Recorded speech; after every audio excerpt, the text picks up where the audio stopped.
ماسپښین مې یو پاکستاني ویډیو لیده، هغه ټول بحث په دې یو پاکستاني کرکټر کېنولی دی چې عرفان پټان ولې د افغانستان په بریا باندې د پاکستان په ماتې لوبغالي ته راځي، له راشد خان سره نڅا کوي.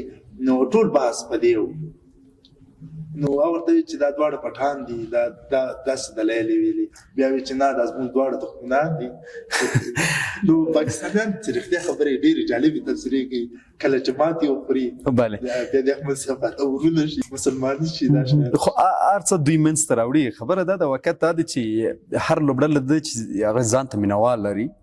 اوس ممکن په افغانستان کې ډېر زیات کسان شته چې هغوی د پاکستان د لوبډلې مینوال دي. سره په دې کې دا یو واقعیت څرګې نه پټېږي. هغوی چې کله هند ته ماته ورکوي نو هغوی خوشحالېږي. همداسې ټول د که څوک مبصرین وي، که څوک لوبغاړي، طبعا هغه یو لوبډله یې خوښېږي. نو عرفان پټان د افغانستان لوبډلې سره چې کرته کېږي هغه د افغانستان لوبغاړي د استعدادونو څخه زه وایم چې متاثره دی.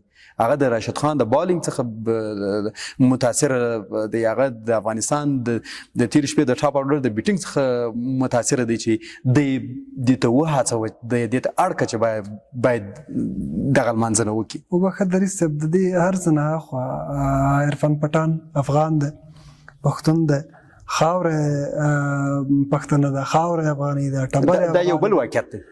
وینه زموږ سره شریکه ده.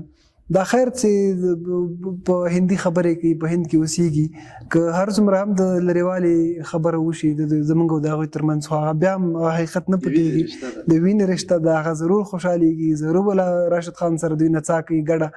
بیا یو بله خبره چې ډېره زیاته کېږي، انګریزان هم کوي، موږ هم کوو، موږ هغه صحیح الفاظ نه راته یادېږي، خو انګریزان وایي چې د enemy of my enemy is my friend.